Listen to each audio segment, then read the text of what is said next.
Troisième partie de notre émission est plein feu sur le football de l'océan Indien. Nous interrogeons des membres de la Saint-Pierroise de la Réunion, club qui accueille beaucoup de joueurs malgaches. Toutes les explications dans ce magazine. Et puis nous allons passer en revue le tirage au sort de la Coupe du Monde Zone Afrique. Parmi nos invités, Fabienne Martinelli est restée avec nous, ancienne athlète de haut niveau. Elle va parler de foot, nous allons voir comment tout à l'heure. Et puis il y a Charles Topé qui est toujours là. Mais à côté de Fabienne, il y a bien sûr Elton Mokolo, journaliste sportif de l'RDC. Et puis Charles, je vous disais, Charles, ancien pro du Togo. Fabienne, vous ne l'avez pas vu jouer, mais c'est un tacleur, il cassait des jambes. Hein. C'est un dur en défense. Nous allons parler du football international tout de suite.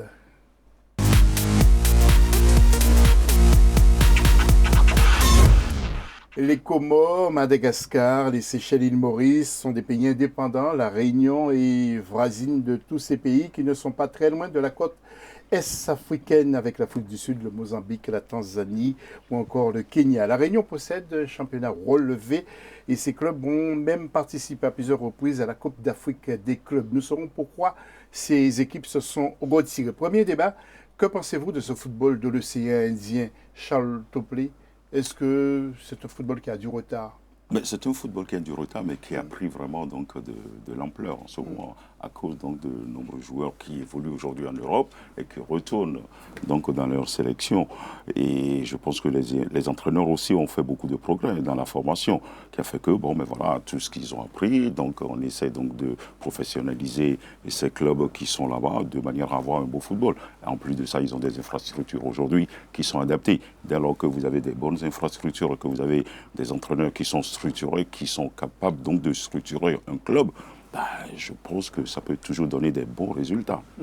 Et le football réunionnais, qui flirte avec le professionnalisme, ont plusieurs joueurs qui évoluent dans le championnat, ont voulu intégrer la sélection et même qui évoluent ailleurs. En fait, je veux dire les joueurs de Madagascar. Alors, il y a Jérémy Morel qui a participé à la CAN, il y a William Gros, il y a Jérôme Montbry, il y a plein qui étaient dans l'équipe de Madagascar. Vous, quel regard avez-vous justement, vous, Elton, sur ce football de l'océan Indien? Déjà, pour reparler des Réunionnais qui étaient dans la sélection malgache, tu en avais 7, ce qui n'est pas mal.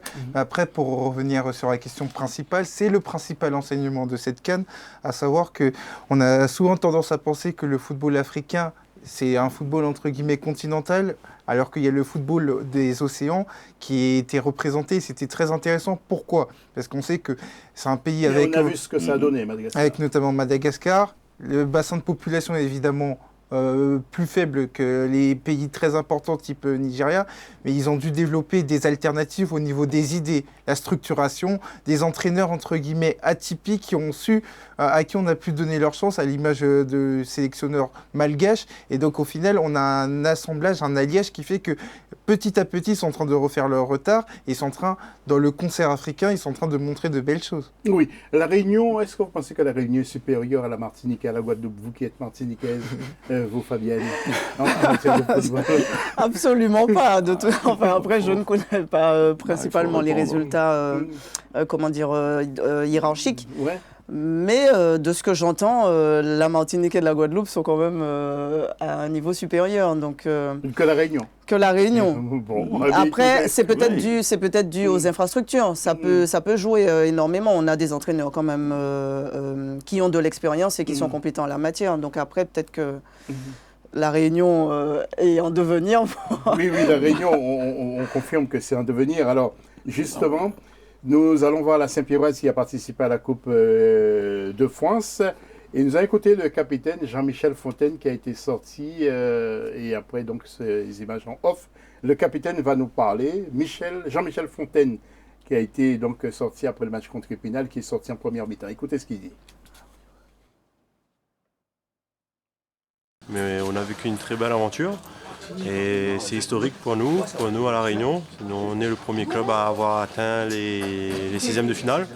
Donc jusqu'à maintenant, on n'a fait que savourer Et c'était vraiment extraordinaire ce qu'on a vécu dans ce parcours de Coupe de France. Oui, chez nous, il y a des Malgaches, il y a des Rayonnais, il y a des gens de la métropole. C'est un peu, oui, il y a plusieurs races, mais voilà, sur le terrain, on est ensemble, on est unis, on est une seule famille et ça ne se voit pas. Après, voilà, les joueurs des sérieux, ils apportent leur expérience, que ce soit les Malgaches, les joueurs métropolitains. Donc ça fait une belle équipe et voilà, c'est la Saint-Pierroise. Et puis un joueur qui s'est beaucoup révélé pendant cette campagne de Coupe de France avec les Réunionnais de la Saint-Pierroise, c'est Ryan Ponty. Ryan Ponty que nous allons écouter d'ici quelques petites secondes. Et ça laisse un souvenir positif pour ma carrière future. Moi, ça a toujours été mon rêve depuis tout petit d'être pro. Si ça peut se faire dans les jours à venir, voire les années à venir. Et maintenant, c'est au tour du président de la Saint-Pierroise de la Réunion, M. Lucé Arayapa. C'est une équipe qui traîne beaucoup de supporters, c'est une équipe qui a un palmarès éloquent, qui a passé beaucoup de grands joueurs. Et puis, ces des années, elle fait parler d'elle. Et le président de la Saint-Pierroise, M. Lucé Arayapa, nous explique pourquoi les clubs de la Réunion ne participent plus à la Coupe d'Afrique des clubs.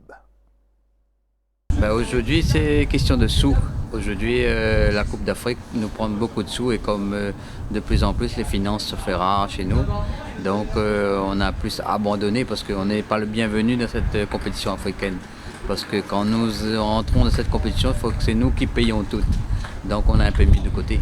Mais c'était un truc qui nous faisait grandir. Parce que moi-même, j'ai participé avec mon ancien club. C'était une compétition à part. Voilà, Charles, vous qui connaissez, vous avez participé à la Coupe d'Afrique des clubs. Est-ce que c'est quelque chose qui coûte très cher? Avion, hébergement, etc. Bien sûr que ça coûte très cher. Mais je pense aussi que les fédérations sont là aussi pour aider ces clubs-là à se développer.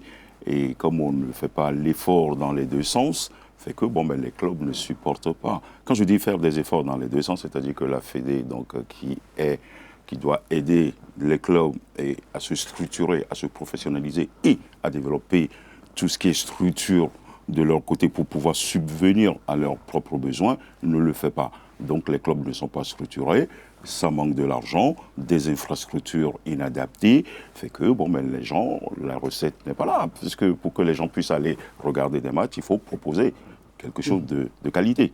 Dès lors que les clubs n'ont pas d'argent pour se structurer, pour se professionnaliser, pour développer tout ce qui est infrastructure autour, ça fait que on n'a pas d'argent et puis on vivote là-dessus. Ouais. C'est pour ça qu'on ne peut pas avancer. Elton, un mot à ce propos justement aussi. Les clubs doivent dépenser beaucoup d'argent pour pouvoir participer, pour voyager. Et il y a certains pays qui ont des difficultés aussi financières. Exactement, on en parlait avant le début de l'émission. Se déplacer, ça a un coût. Et en particulier, quand on parle des clubs réunionnais, on sait très bien que c'est éloigné. Donc par rapport à ça, quand on est engagé sur une compétition qui se déroule sur plusieurs semaines, on doit s'y retrouver de manière financière. Et là, on voit bien qu'il n'y a pas un accompagnement, et cet accompagnement t'amène à faire des choix. Ils avaient aussi cette problématique en Coupe de France, où ils s'étaient plaints du fait qu'ils devaient se déplacer dans des endroits qui étaient très compliqués à partir de la Réunion. Donc c'est la prochaine étape, c'est-à-dire accompagner ces clubs-là de manière à ce qu'ils puissent se rendre régulièrement sur ce genre de rencontres pour pouvoir jouer. Oui, la Martinique et la Guadeloupe qui participent aussi à la Coupe de la Caraïbe. Que savez-vous de ce football antillais par rapport à l'accompagnement? Oui, à l'accompagnement. De ce que j'entends dire, en fait, il y a quand même une structure, il y a un accompagnement, enfin tout est assez bien ficelé. Donc après, quand il se déplace, je crois qu'il reste peut-être une semaine ou deux, mais ça ne dure pas plus longtemps que ça. Ouais, mais il y a quand même la Ligue, tout à fait, il y a la Ligue de football qui suit quand même ces footballeurs, ces athlètes. Merci Fabienne. Nous allons écouter maintenant l'entraîneur de la Saint-Pierroise, Christian Dafreville. On aurait aimé aller en 8e, ça aurait été possible s'il n'y aurait pas eu des faits de jeu qui nous ont désavantagés. Mais bon, c'est ainsi fait le football. Il y a des bons moments, il y a des moments cruels aussi. Oui, ben, j'ai joué avec la sélection de La Réunion, j'ai joué aussi en métropole, à Martigues, Saint-Étienne, et puis entraîneur avec la sélection avec Jean-Pierre Bade. J'ai connu les sélections de jeunes au niveau de La Réunion. Oui, ça fait un moment que je suis dans le circuit. Et avant de retrouver le gardien de la Saint-Péroise, qui est lui-même malgache, je vous propose d'écouter Christian Dafreville, l'entraîneur de la Saint-Péroise, qui va nous expliquer pourquoi il y a autant de malgaches qui viennent jouer dans le championnat réunionnais. 4 maintenant avec l'arrivée de Farala et peut-être un 5e avec l'arrivée de Cédera qui revient au club. Oui, il y a pas mal de malgaches et ça fait quand même un cocktail, je dirais, de joueurs des îles qui se retrouvent dans ce club et l'expérience et le niveau est très intéressant pour nous. Oui, il y a beaucoup de malgaches parce que c'est l'endroit où ils peuvent avoir un boulot et survivre à les moyens, aux moyens qu'ils doivent avoir parce que chez eux, c'est pas vraiment facile. Voilà, et puis pour terminer avec les interviews, nous écoutons maintenant le gardien de la Saint-Péroise, qui est aussi le gardien remplaçant de Madagascar, M. Ibrahima Dabo. Mon histoire, j'ai commencé le football très tard, j'avais 15 ans ou 16 ans, à l'US Créteil-Lusitanos. J'ai joué pour le plaisir et je ne m'attendais pas à une carrière. J'ai pas une très grosse carrière, mais je ne m'attendais pas à une carrière comme ça quand même. Un très bon souvenir, c'était ma première expérience dans une compétition aussi grande. Et nous allons changer d'océan. Nous allons maintenant parler du football continental avec le tirage au sort de la Coupe du Monde, messieurs. Coupe du Monde, mais oui, au Qatar, et la CAF a procédé à ce tirage. Alors en groupe A, nous retrouvons l'Algérie, le Burkina Faso, le Niger et Djibouti.